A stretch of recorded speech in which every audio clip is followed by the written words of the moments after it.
நிர்மலா சீதாராமன் ஒரு டிடெக்டிவ் ஏஜென்சியை வச்சு என்னை வந்து 17 நாளாக கண்காணித்துட்டு என்னை வந்து அது அப்போ என்ன அவ்வளோ ஒரு கொடூரம் எனக்கு தெரியல. ஏன்னா நீங்கள் பதவியில் இருந்தால் நீங்கள் எப்படினாலும் பொய் கேஸை போட்டு நீங்கள் வந்து ஒரு மனுஷனை துன்புறுத்தலான்னு சொன்னோன்னா அதுக்கெல்லாம் ஆள் நாங்கள் கிடையாது. பாருங்கள், நாங்களும் அரசியல் இருந்திருக்கோம். உன்னை விட நிர்மலா விட நான் எவ்வளோ வருஷத்தில் அரசியலில் இருந்திருக்கேன். நான் வந்துட்டு அதுக்குன்னு சொல்லிட்டு பல்ல போய் கிஞ்ச மாட்டேன். எந்த ஆம்பளைக்கிட்டேயும் நான் இப்போ பல்ல கிஞ்ச மாட்டேன். ஏன்னா எனக்கு ஒரு பாரம்பரியம் இருக்குது. எங்கள் தாத்தா வந்து ஒரு freedom fighter and is a signatory to the constitution. அவர் வந்து ஃபர்ஸ்ட் கான்ஸ்டிடியூவன்ட்டில் மெம்பர்.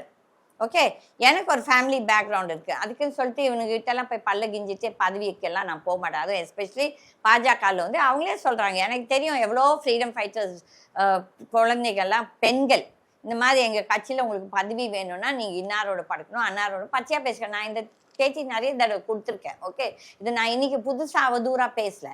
நீங்கள் அந்த தவறை பண்ணாட்டி இல்லாட்டி நீங்கள் அப்படி தவறாக பேசியிருக்காட்டி ஏன் யார் உங்களை விமர்சிக்க போகிறாங்க? அப்போ நீங்கள் முதல்ல ஒழுக்கமாக இருங்க, அதுக்கப்புறம் நாங்கள் பேச மாட்டோம். அதெல்லாம் எங்களை மிரட்டி நீங்கள் தவறெல்லாம் செய்வீங்க, மக்கள் அதை பற்றி பேசவே கூடாதுன்னா அப்போ வந்துட்டு இதை வந்துட்டு சொல்லுவாங்க இந்த கேங்குரு கவர்மெண்ட்னு சொல்லிட்டு.